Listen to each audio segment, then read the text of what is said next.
She came home from the airport 2 a.m. and I left around 5:15. She was still here. And like about 12:10 in that afternoon, her friend Nicole showed up at the door. Like I had texted Shanann a few times that day, called her, say, you know, but she never got back to me, but she wasn't getting back to any of her people as well. And that's what really concerned a lot of people, is like, if she's not getting back to her, like if she doesn't get back to me, that's fine, like she gets busy during the day.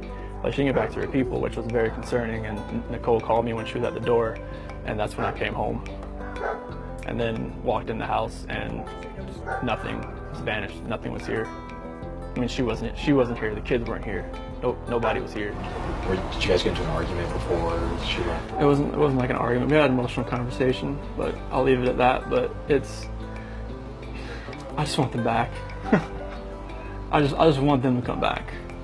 And if they're not safe right now, that's what's tearing me apart. Because if they are safe, they're coming back. But if they're not, this has got to stop. Like, somebody has to come forward. If you're out there, just come back. Like, if somebody has her, just please bring her back. I need to see everybody. I need to see everybody again. This house is not complete without anybody here.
I love you, Shanann. I love you, Bella. I love you, CeCe. I love you, Nico. Always and forever. Those were his final words. Written in blue ink, carefully spaced across lined prison paper, dated December 25, 2018. A Christmas letter from a man alone in a concrete cell. A man who had erased an entire family from the world just 4 months earlier. The handwriting is steady. The tone, tender. There are no crossed-out sentences. No signs of hesitation. Only love. Only memories. Only a voice reaching out into the silence. But the silence cannot respond. This wasn't a confession. It wasn't a plea. It wasn't even an apology. It was something else. Something harder to define. Each sentence was crafted as if the person reading it would one day answer. As if the little feet he remembered pulling across the snow in a sled still ran outside his window. As if the wife he said looked flawless on their wedding day was just asleep in the next room. The words are simple. The emotion is raw. But the truth beneath them? It's not so easy to accept. What does a man write to the family he destroyed? What can be said when there's no one left to hear it? Chris Watts, from inside his cell, chose to write to Shanann. To Bella. To CeCe. To Nico. He didn't just write once. He wrote many times. Holidays. Birthdays. Moments that would never come again. And he wrote not as a killer, but as a husband. As a father. As if those roles still belonged to him. This story isn't about headlines. You've already seen those. It's not about courtrooms, or timelines, or the haunting doorbell footage that swept the country. This time, we're stepping inside something else. These are his letters. Every word. Every sentence. Just as he wrote them. Read aloud. Analyzed. Examined. Not to glorify him. Not to excuse him. But to understand how far a person can drift from the world they built. And how they try to hold on to it, even after everything is gone. Stay with us as we read every letter in full, and take you deep inside the mind of Chris Watts, through the words he left behind. Today we aren't telling you how it happened. We're not talking about trials, police reports, or timelines. You've heard all that. You've seen the headlines, the news clips, the footage played over and over again. You've heard the arguments. You've watched the interviews. You know what he did. This is not about that. This is about his words, his letters. Written from a prison cell. Addressed to the very people he stole from the world. Shanann. Bella. CeCe. Nico. No journalists were in the room. No cameras. No attorneys. Just Chris Watts, alone, putting pen to paper. Writing to the wife he once promised forever to. Writing to his daughters, whose laughter once filled his home. Writing to a son he would never hold in his arms. These letters were not meant to be read out loud. They weren't crafted for sympathy. They weren't part of a legal defense or a carefully constructed public image. They were private. Raw.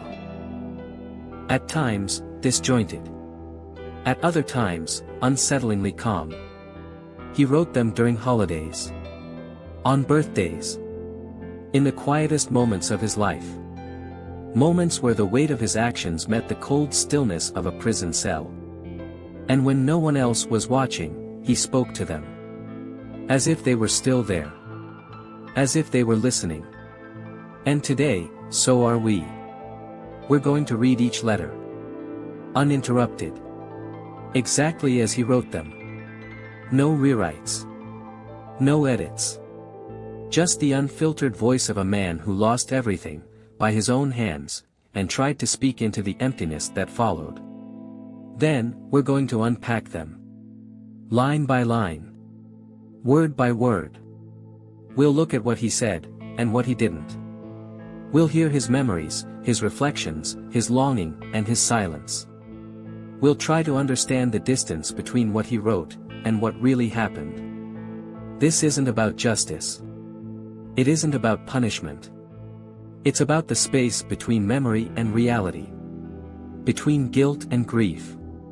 Between presence and absence. These letters were meant for the ones who are gone. And now, they are here. Let's begin. Letter to Shanann. Every time I close my eyes, I see us on our wedding day. Those were the first words he wrote to her. Shanann. The woman he met in 2010. The one who said he was the only person who never gave up on her. The one who built a life, a family, and a home with him. The one he once called his best friend. His rock. His forever. Every time I close my eyes, I see us on our wedding day. Those big eyelashes. Your red lips. You looked flawless. The love was undeniable. Oh, how I wish we could have that moment in time back. Just hit the rewind 5 months ago. But unfortunately, life will not let us. It's a short letter. But it's not casual. It's layered with images. Descriptions. Longing. He places himself back in that moment, the vows, the music, the eyes across the aisle. He sees her the way he did then. Radiant. Confident. Happy. He doesn't write about the years that followed. The cracks in the marriage. The resentment. The decisions. Just the day they began. The day he promised her the rest of his life. He doesn't talk about her last moments. Or the unborn son she carried. Or the daughters who called him daddy. Instead, he writes about lashes. And lips. and the way she looked in white. The letter reads like a memory being preserved. A photograph in motion. Frozen in time, untouched by reality. There's no reference to the man he became. No confrontation of what he did. No sense of reckoning. No apology. Only a wish. A rewind button. As if a change of scenery could erase everything that came after. And then he writes. You're an amazing prey. The signs are everywhere. As long as I live, there will not be a day or night that goes by without me praying to you and the kiddos. I love you with all my heart. Always and forever. Sakso. He calls her a prey. Perhaps a miswriting. Or perhaps a subconscious slip. A prayer. A presence. A ghost he now lives with. He says he prays to her. That he sees signs everywhere. He's created a world where she hasn't vanished. Where she's just, out of reach. He prays to her, as if she's divine. But he never speaks directly to her fate. He tells her he loves her. That he always will. But love, again, is a promise to protect. And his actions severed that promise beyond repair. He ends the letter with a signature he repeats in others. Always and forever. A phrase that echoes across paper. But the forever he gave her wasn't life. It was silence. He never once says, I'm sorry. Never once writes, I did this to you. He speaks only of beauty. Of the dress. The lashes. The wish to rewind. He avoids the truth, not by denying it, but by pretending it never happened. As if time simply moved on without them. As if their story paused at the altar. Before anything broke. Before anything was lost. But time didn't pause. It shattered. And now, all that's left are his memories, carefully selected, gently written, always reaching backward. He never writes about what came after. Because maybe he can't. Or maybe, he won't. And so, this letter joins the others. A monument of longing, framed in denial. But the next letter carries a different tone. Less romantic. More innocent. It was written to someone small. Someone who once ran to him at the end of every school day with open arms and a glowing smile. Her name was Bella. And it was her birthday. Letter to Bella for her birthday. Happy birthday. I miss you so much. I remember last year at the aquarium for your birthday. You had a blast. He's writing to his oldest daughter. Bella Marie Watts. Just 4 years old when her life was stolen. This letter came after Christmas. After he had already written to the whole family. But this one was just for her. It's short. Innocent. Like the very child he's addressing. Even though you're not physically here, I can feel your amazing spirit around me. When I read you a story or sing you a song, you can hear me, I feel it in my heart. Daddy loves you. Always and forever. No long paragraphs. No transitions. Just scattered thoughts trying to mimic presence. As if he still sat beside her. As if he could still see her listening. There's a kind of softness in this letter, the same way a parent talks to a toddler. It's conversational. It's tender. And it's heartbreaking. Because the child he's talking to is gone. And the man writing this was the reason. There's no reference to what happened. Not a single word of explanation. Not even a hint of accountability. It's a letter stripped of consequence, as though the events that tore their family apart never took place. He says she had a blast at the aquarium. He remembers the laughter, the joy, the color of the fish, the way her eyes lit up when she saw the glass tunnels overhead. The family photos taken that day show her smiling wide, hand in hand with Shanann. Innocence wrapped in a day that should have lived forever in her memory. Instead, it now lives only in his. Even though you're not physically here, I can feel your amazing spirit around me. This line says everything about his emotional state. He's no longer writing to a living child. He's writing to a presence. A feeling.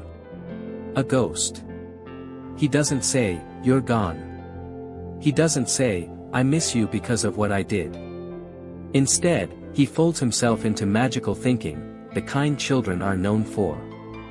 He imagines that by reading a story aloud, she hears it. That singing a song reaches beyond the walls of his cell and into some other place where she still exists.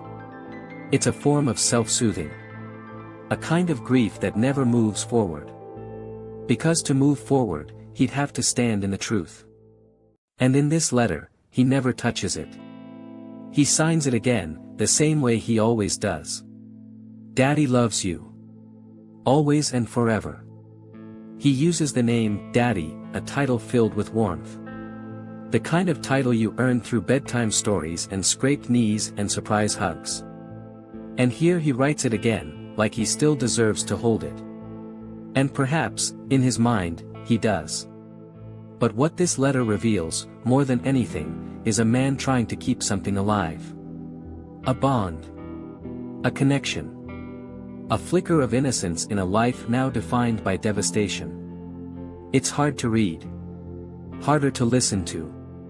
Because the words are full of love. But love that's unanchored. Love that came too late. There's no guilt in this letter. Only longing. Only the echo of a father's voice, trying to reach a little girl who will never answer back. And next, he writes to another. The younger one. The wild one. The spark. He calls her his little rocket ship. Her name was Celeste. We called her CeCe. Letter to CeCe. I miss you so much, my little rocket ship. That's how he begins the letter to Celeste. To CeCe. A child who was just 3 years old. Spirited. Fiery. Full of movement and sound. The kind of energy that couldn't be contained. That burst into every room like sunlight. That made noise just for the joy of it. I remember every picture of you, you have the biggest smile. It goes from ear to ear and lights up the entire room. It's true. The photos tell the story. Her joy was magnetic. Her eyes bright. Her grin unstoppable. She was the kind of child who didn't walk anywhere, she ran, twirled, climbed, spun. If you've seen the home videos, you know her voice, high and playful, repeating her sister's words or inventing her own. She was chaos in its most beautiful form. And Chris remembers that. He writes. I miss picking you up from school and you sprint toward me once you see me. It's an image frozen in time. The small body running toward him. The arms wide. The face lighting up. It's the moment any parent lives for, the unfiltered love of a child, given without hesitation. That moment, in a parking lot, in the afternoon sun, 1,000 times over. He recalls it clearly. But he does not say why he will never see it again. He does not say why she will never run again. He does not say how he took it from her. He simply writes the memory. Preserves it. Offers it back to the world as if it is still intact. From a distance, the letter is beautiful. But when you know the truth, when you remember that this man is the reason those moments are now gone, the words take on a different tone. There is no ownership of guilt. No reaching for forgiveness. No moment where he admits that the man writing this letter is the one who ended the story. Instead, he says, Daddy loves you. Always and forever. And then he stops. This letter, like the others, refuses to step into the truth. It circles around it. Touches the edges. Remembers the warmth. But never looks directly at the cold finality of what happened. It's surreal. It's the voice of a man who speaks to his child as if she is still nearby, just out of view, waiting to be heard. But CeCe is gone. And next, he writes to the one he never got to meet. Nico. His unborn son. Letter to Nico. I wish I could have met you, little man. Those are the first words. A sorrowful admission. A dream deferred. A boy who never got to take his first breath. You were gonna be a great little ball player. He imagines a future. T-ball games. Gloves too big for small hands. Summer days spent at the field. He creates a vision of the child that could have been. But Nico never had the chance. Chris writes. I know you are being an awesome little brother to those two big sisters you have. It's a line built on hope. Or maybe delusion. He pictures them together now, somewhere else, all four of them. He imagines a version of the world where they are reunited, where the story continues, untouched by reality. But the reality is this. Nico's life ended before it began. Because his father, the man who wrote this letter, decided there would be no beginning. This is the most painful letter. Because it is written to a child who had no voice. No memories. No laughter recorded. No footsteps to echo in a hallway. Only a name. An ultrasound. A dream. And that dream was shattered before it ever became a person. This letter is filled with projection. With fantasy. With aching regret. But even here, there is no direct apology. No confession. Only a wish. A whisper. And then, as always. Daddy loves you. Always and forever. That line, always and forever, becomes the thread. The phrase he returns to, again and again. As if by repeating it, he can resurrect something. As if the words alone can become a bridge between him and the lives he ended. So now, we read them again. Together. All of them. I love you, Shanann. I love you, Bella. I love you, CeCe. I love you, Nico. Always and forever. These were their lives. This was their story. And these were his words. But what do they mean? Did he love them? Or did he only love the idea of them? Is this grief? Or a mirror, reflecting only what he wishes to see? This is what he left behind. Ink on paper. Memories preserved. 4 names. Always and forever. What does grief look like, when you're the one who caused the loss? What does guilt sound like, when it's filtered through silence? For the last 90 minutes, you've heard the letters. Word for word. Line by line. A father, writing to his children. A husband, writing to his wife. A man, writing to the life he destroyed. Now we ask, what lies beneath those words? Incarceration changes people. Time moves differently behind walls.